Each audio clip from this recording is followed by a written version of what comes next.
एक बार की बात है। कई सालों पहले सोनापुर गांव में एक भयानक हवेली थी, जिसके बारे में तरह तरह की अफवाहें फैली थीं। हर किसी का मानना था कि उस हवेली में कोई चुड़ैल का साया है। काफी बार गांव वालों को वहां पर चुड़ैल के होने का एहसास भी हुआ था। अरे नहीं कल्लू भैया, वहां भूत का नहीं, वहां पर चुड़ैल का साया है। मैंने तो पायलों की आवाज सुनी है। ओ सुनील, चच्चा भूत चुड़ैल नहीं, वहां तो राक्षस है। राक्षस मैंने देखा। मेरी गाय का दूध अपने आप निकलकर बर्तन में चला गया भैया, और फिर बर्तन हवेली में। हाँ, बात तो सही है। मैंने भी हंसने की बहुत सी आवाजें सुनी हैं। जमींदार साहब, आपको हवेली और गांव के बीच में मजबूत दीवार बना देनी चाहिए। कम से कम ये भूत हमारे बच्चों को तो नुकसान नहीं पहुंचाएंगे।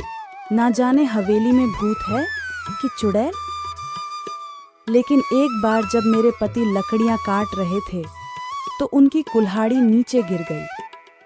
अचानक कुल्हाड़ी ना जाने कैसे उड़ते हुए वापस उनके हाथ में आ गई। मेरी तो डर के मारे जान ही निकल गई थी। बिटिया, सच कहती हो, वहाँ कोई है जिसने हमारी सहायता की? मेरी पोती तालाब में डूब गई थी। अचानक तेज हवा चली और मेरी बेटी तालाब से उड़ती हुई बाहर आ गई। देखो भाइयों, मेरा बेटा अमेरिका से वापस आ रहा है।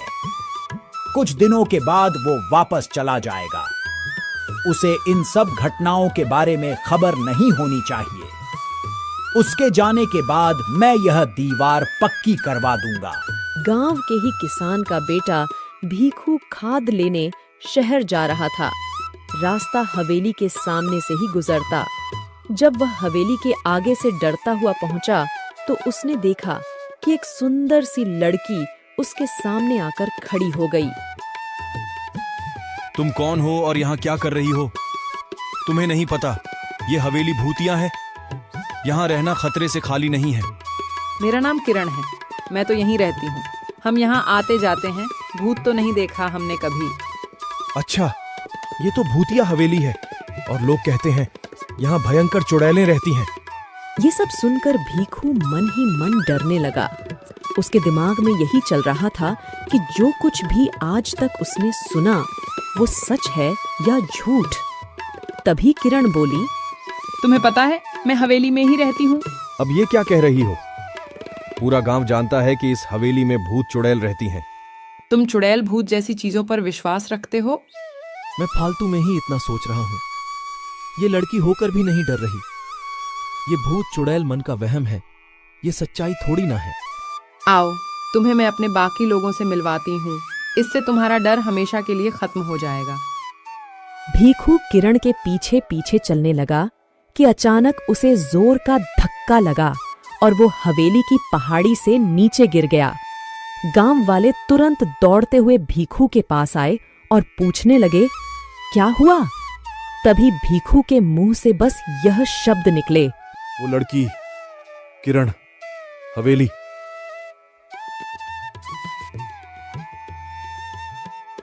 अब तो गांव में डर का भयानक माहौल बन गया था।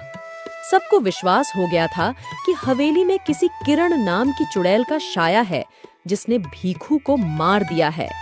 इस घटना के अगले दिन ही जमींदार साहब का बेटा राजेश अपने दोस्त मयंक के साथ गांव आ रहा होता है। हे भगवान, शाम हो गई है, हवेली के आगे से गुजरना होगा। अरे राजेश भैया, आप उस हवेली की तरफ मत देखना, कहीं उन चुड़ैलों का साया आप पर भी ना पड़ जाए। अरे राजेश, ये तेरा ड्राइवर क्या कह रहा है? चुड़ैलों का साया? गांव के अंधविश्वासों का तो अपना ही मजा है। अरे ड्राइवर भैया, आप चुपचाप गाड़ी चलाओ ना। ये सब अंधविश्वास है, हम सब ये नहीं मानते। भैया, आज तक इस भूतिया हवेली में कोई एक रात नहीं गुजार पाया। बड़े बड़े लोग आए और बड़े बड़े दावे किए और फिर हार मानकर चले गए। अरे हम पढ़े लिखे लोग हैं, अमेरिका से आए हैं, हम इन सब बातों को नहीं मानते। ये सब अंधविश्वास है। अगर हमें सचमुच भूत प्रेत देखने को मिल जाए तो इन छुट्टियों का मजा आ जाएगा। क्यों राजेश? अरे, ये गाड़ी के आगे इतने सारे फूल कैसे पड़े हैं? लगता है किसी ने हमारा स्वागत करने के लिए रखे हैं। यहाँ रुकना खतरे से खाली नहीं भैया। मैंने अभी अभी किसी को यहाँ से जाते हुए देखा है। ये सब हवेली की चुड़ैलों का काम है। अरे तुम गांव वाले भी कमाल हो, खुद ही सब कुछ करके शर्मिंदा हो जाते हो। मैं सब जानता हूं, गांव वालों ने ये फूल बिछाए होंगे, लेकिन अब अपना नाम बताना नहीं चाहते। राजेश भैया, मैं झूठ नहीं बोल रहा। जब आप हवेली में एक रात बिता लेंगे तो आपकी सोच भी बदल जाएगी। यार बिरजू, तुम पहले घर पहुंच जाओ, बाद में देखेंगे। अभी तो बहुत जोर से भूख लगी है। मेरे पेट में तो हाथी, चूहे, भूत, प्रेत सब दौड़ रहे हैं। कुछ ही देर में दोनों दोस्त घर पहुंच जाते हैं और आराम से सो जाते हैं। अगले दिन जब वह गांव घूमने जाते हैं तो फिर गांव वाले उन्हें हवेली के पास जाने से रोकते हैं। आखिरकार गांव वालों की सोच को बदलने के लिए राजेश और मयंक उस हवेली में एक रात बिताने का फैसला करते हैं। ये मैं क्या सुन रहा हूं राजेश? तुम हवेली में जाना चाहते हो? अरे, तुम्हारा दिमाग तो ठीक है। मैं तुम्हें कभी इसकी आज्ञा नहीं दूंगा। पिताजी, हम अमेरिका से पढ़कर आए हैं। हम ऐसे अंधविश्वासों को नहीं मानते। वैसे भी वो हवेली बहुत पुरानी है। हम उसे हेरिटेज होटल बनाना चाहते हैं। करोड़ों की प्रॉपर्टी है। अरे चाचा जी, हो सकता है इस हवेली में कुछ लोगों ने कब्जा करने के लिए इस तरह की अफवाहें उड़ाई हों। हम हमेशा के लिए इन सब का समाधान कर देंगे। ठीक है, अगर तुम लोग नहीं मानते तो जाओ, लेकिन अपने साथ 2 गार्ड, बंदूक और सुरक्षा का सारा सामान साथ ले जाओ। आप लोग सो जाइए, हम सब बाहर ही बैठे हुए हैं और कोई भी बात हो तो तुरंत आवाज दे दीजिएगा। राजेश उठ यार, ये सब क्या हो रहा है? अबे ये पलंग हवा में कैसे उड़ रहा है? ये गाने की आवाजें भी आ रही हैं। ये खुशबू, ये तो कमल के फूल की खुशबू है। लेकिन इस पुरानी हवेली में कमल का फूल कहां से आया? इतनी मीठी आवाज तो सिर्फ परियों की हो सकती है, भूत और राक्षस की नहीं। या फिर हम लोगों को डराने के लिए किया जा रहा है? क्या तुमने वही देखा जो मैं देख रहा हूँ? हाँ यार, ये तो सचमुच भूतिया है। नहीं, हम यूं विश्वास नहीं कर सकते। मुझे तो लगता है कि ये कोई ऐसा बंदा है जिसे इस टाइप के हॉरर इफेक्ट के बारे में बहुत कुछ पता है। चलो हवेली की लाइब्रेरी में चलते हैं, कुछ तो मिलेगा। ये किताब दूसरी दुनिया की परियों की है, जो कभी कभी उस दुनिया से इस दुनिया में घूमने आया करती हैं। 150 साल पहले ये हवेली उन्हीं परियों का अतिथिगृह हुआ करता था, जहां पर वे अपना समय बिताने आया करती थीं। अतिथिगृह क्या होता है? Guest house. यानी कि हम लोग एक परियों के गेस्ट हाउस में हैं। वाह भाई, ये तो कमाल हो गया। मेरा ख्याल है हमें बिना आवाज किए चुपचाप देखना चाहिए कि असलियत क्या है, क्योंकि अभी तक हमें परियों नजर नहीं आई हैं। इसके बाद वो परियों का इंतजार करने लगते हैं। तभी अचानक उनके सामने जादुई संगीत बजने लगता है और बहुत सारी परियां सामने प्रकट हो जाती है। मैं हुस्न परी हूँ। हमारे घर में आपका स्वागत है मानव मित्रों। हमें खुशी हुई कि तुम हमारे यहाँ आए। आप तीनों तो कितनी अच्छी हो, तो आप लोगों से लोग डरते क्यों हैं? इसका जवाब तो वही दे सकते हैं। क्या तुम दोनों को भूख लगी है? हाँ, भूख तो लगी है। जो खाना लाए थे वो तो कब का खा चुके हैं हम दोनों।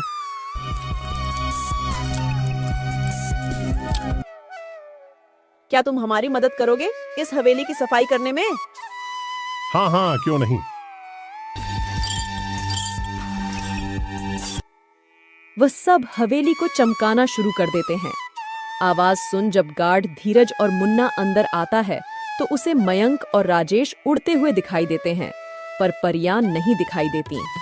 वो डर कर उन्हें छोड़कर वहां से भाग जाते हैं और जमींदार के पास पहुंचते हैं। जमींदार साहब, गजब हो गया। लगता है राजेश भैया और उनके दोस्त को भूतों ने अपने कब्जे में कर लिया। वो दोनों हवा में उड़ रहे थे। हे भगवान, अब क्या होगा? मेरे बच्चों को प्रेतों ने अपने कब्जे में लिया है। भूतों ने नहीं, चुड़ैलों ने किया है, क्योंकि वहां से लड़कियों की आवाजें आ रही थीं। वो गाना भी गा रही थी। हमने पायलों की आवाज भी सुनी। सभी गांव वाले बुरे तरीके से डर जाते हैं। मयंक और राजेश अगले दिन जैसे ही सूरज उगता है उन दोनों पारियों को अलविदा कहते हैं। हम पर विश्वास करने के लिए धन्यवाद राजेश और मयंक, लेकिन गांव वाले हम पर भरोसा नहीं करते। इस हवेली से हमारी यादें जुड़ी हैं, इसलिए जब भी मन करता है तो कुछ वक्त बिताने हम यहाँ आ जाते हैं। लेकिन भीखू पर हमला तो सुबह हुआ था। मैं यही बताना चाहती हूँ, भीखू पर हमला हमने नहीं किया। हम तो सिर्फ गांव वालों को शहर से भागकर आए हुए तस्करों से बचाने की कोशिश कर रहे थे, जो सुबह के समय इस हवेली में छुपे रहते हैं और रात को तस्करी के लिए निकल जाते हैं। परियां राजेश और मयंक को बताती हैं। उस दिन जिस दिन भीखू पहाड़ी से गिरकर मर गया, उस दिन परी उसकी रक्षा कर रही थी, लेकिन सिर्फ भीखू को ही दिखाई दे रही थी। जब तस्करों ने भीखू को हवेली की तरफ आते हुए देखा तो उन्होंने उसे पीछे से धक्का दे दिया ताकि उनका रहस्य किसी और को न पता चल जाए। हमने गांव वालों को तस्करों के बारे में बताने की काफी कोशिश की, लेकिन डरपोक गांव वाले हवेली में नहीं आए। आपको परेशान होने की कोई जरूरत नहीं। आपने हमारे गांव की रक्षा के लिए इतने सालों तक हमारा साथ दिया। आपकी सच्चाई हम सभी गांव वालों को बताएंगे और हम सभी गांव वालों के साथ अगले हफ्ते दीपावली मनाने यहाँ आएंगे। गांव वालों को राजेश की बातों पर भरोसा होने लगता है। दिवाली के दिन सारे गांव वाले हवेली की तरफ चले जाते हैं। इसके बाद गांव में सभी हंसी खुशी से रहने लगते हैं।